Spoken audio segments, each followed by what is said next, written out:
So I think the magistrate had woken up on the wrong side of the bed, and the heart offended him. So sent him to jail for contempt of court. So they really need mentorship. So now that you are here, I now request you to make real that pledge, so that the Uganda Judicial Officers Association can get their van. It will also make me look powerful. Now they know. They'll now know that our minister, when he pledges something for us, it really comes. That one is small enough for me. The other things the Chief Justice can fight for. But this one, I think we can do it. I do believe that the choice of the judiciary is from a good catchment area. As usual, we hope that the majority will continue coming from within the bench, because those are the people who really know the environment. They are the people who the rain has been beating. Now that the grass is greener here, those who had been grazing very far, of course, are approaching. But we think still the judiciary should continue having the majority of those who are recruited, followed by the bar, the lawyers who serve the courts, and then we are next, the ministries, departments, and the agencies. Now we have people coming from Bank of Uganda, Revenue Authority, and so on. And then the academia. We also need those who are coming from academia. They can enrich the... And we have professors who are now on the bench. That's a good thing. And finally, the diaspora. How would we have gotten Justice Ogola if we had not thought about the diaspora, because he was away working for the IMF? So that balance, to me, our guest of honor, is very good, because it allows for cross-pollination. Those who have been on the streets banging tables, and those who have been on the bench, those who have been in the government offices, those who have been hiding in the Ivory Tower.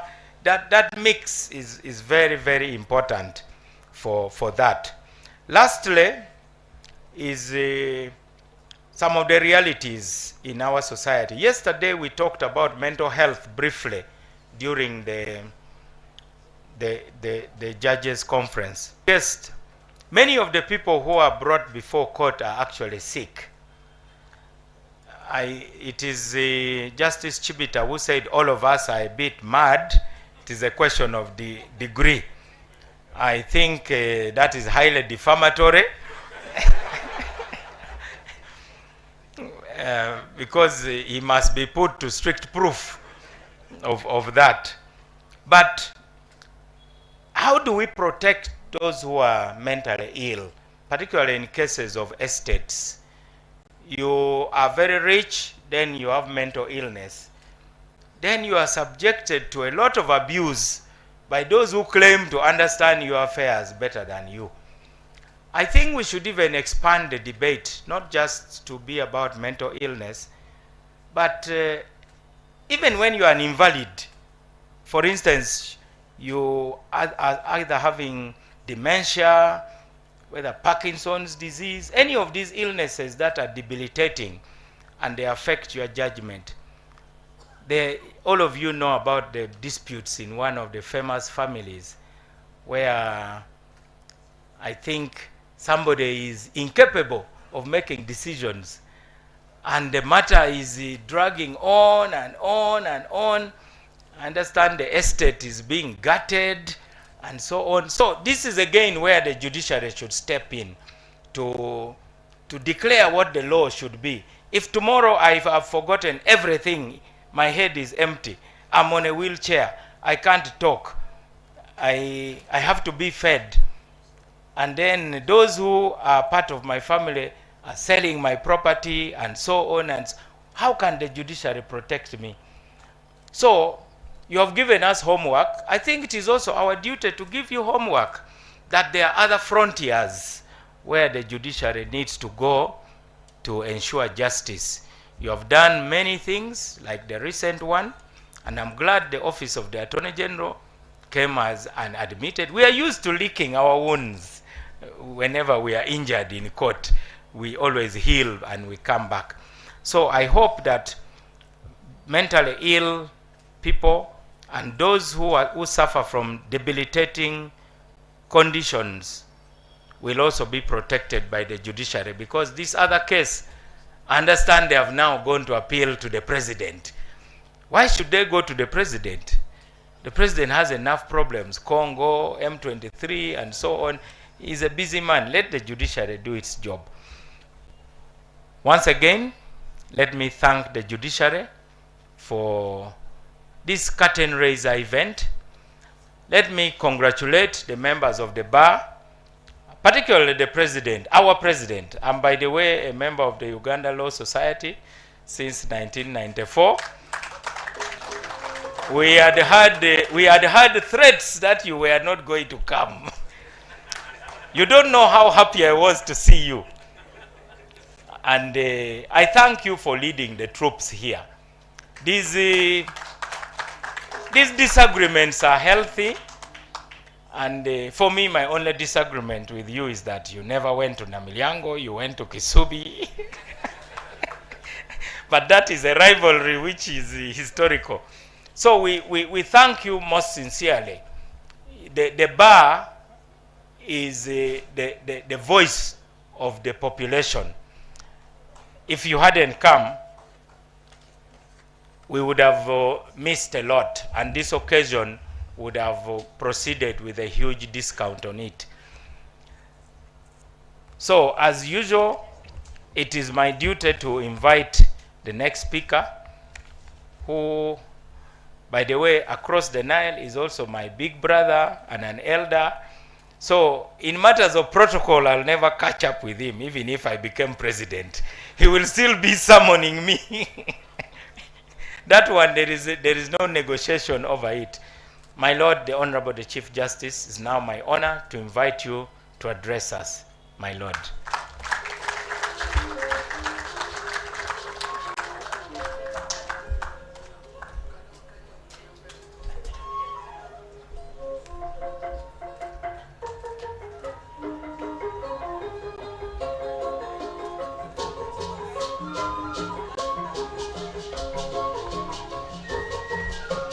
Opted out of the scheme, so the success rate of the plea bargain in the year under consideration was 87%.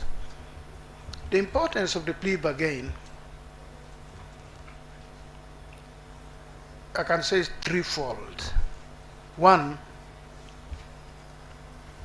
an accused person who pleads guilty has exhibited contrition. To say guilty is to say sorry. I recognize that I've done wrong. And then when you bargain, you now seek forgiveness. That's really what the bargain is all about, the sentence and so on and so forth. And then it brings real closure to the criminal dispute. The aggrieved parties go back knowing, and they are really involved in the process, they go back knowing that real justice has been done.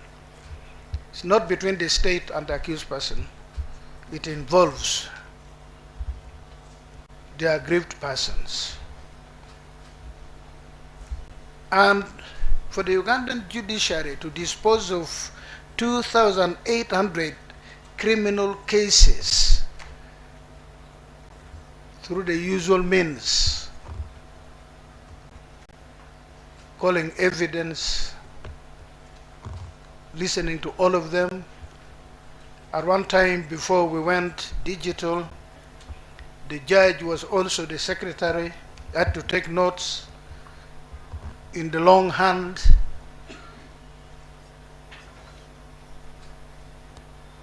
To complete 2,865 criminal cases would take years. This was done in 1 year. Then the cost of conducting criminal cases through the plea bargain is a huge relief to the taxpayer.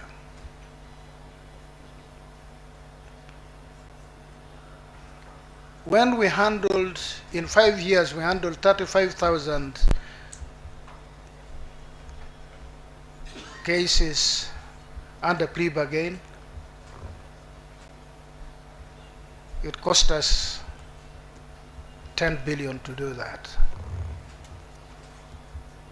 If we had done it through the ordinary sessions, full trial, it would have cost us 35 billion and more than 10 years to complete those. A lot more than 10 years. So we had a saving of 25 billion Uganda shillings because of adopting the plea bargain mode of criminal justice delivery.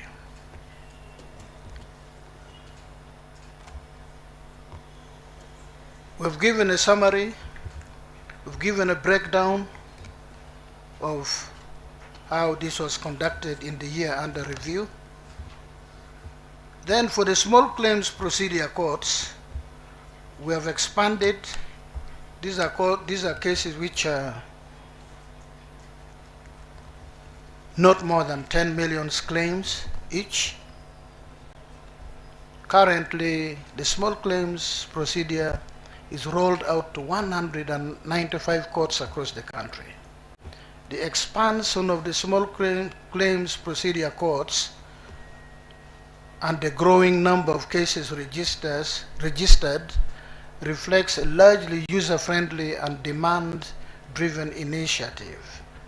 The small claims courts recorded a steady growth in disposal at both claim and demand notice levels over the 3 years under review, as indicated in the table below.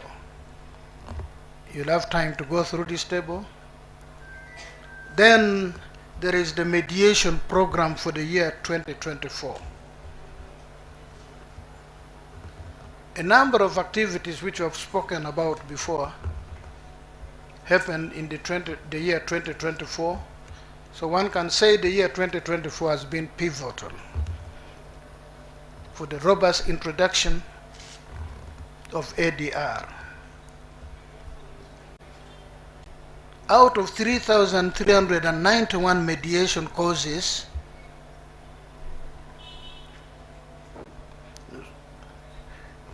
out of the 5,708 mediation causes registered, we completed 3,391.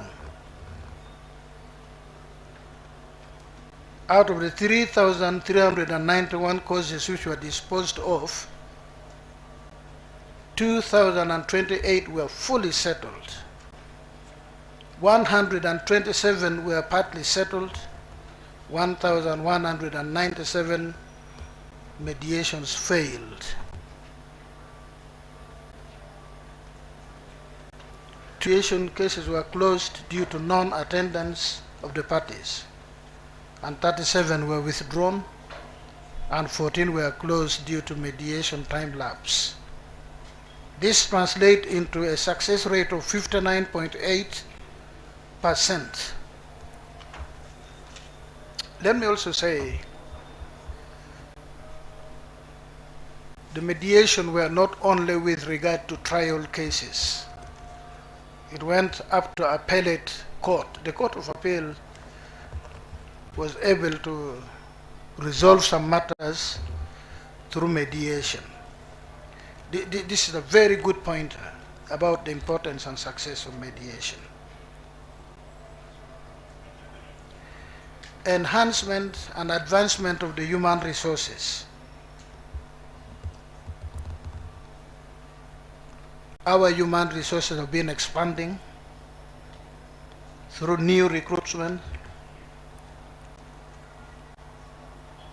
incremental and replacement basis, and then regularization in the service. We had new appointments and promotions. The list is given.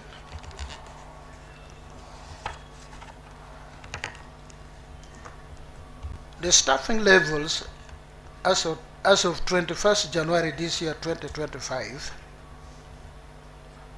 records the judiciary having a total of 689 judicial officers, being 100 justices and judges and 589 magistrates. I set out the record. The Supreme Court has an approved structure of 11 justices, 10 have been filled. There's one vacancy. I'm made to understand one has been nominated to fill that one vacancy. We are very happy to hear this. Justices of the Court of Appeal, which serves also as the Constitutional Court, the approved structure is 35. 13 places have been filled. I'm made to understand there are new nominations to fill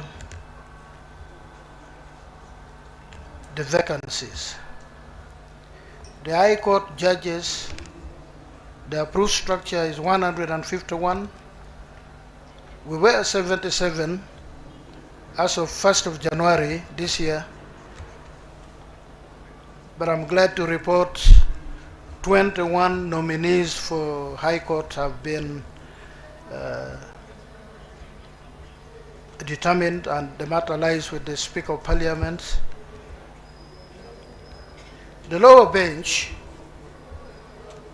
we have one Chief Registrar, so there's no vacancy as of now. There might be one in the next few days. We have 11 registrars out of 12. It's one vacancy. We have 42 deputy registrars out of 80. We have 24 assistant registrars out of 40. We have 100 chief magistrates out of 160.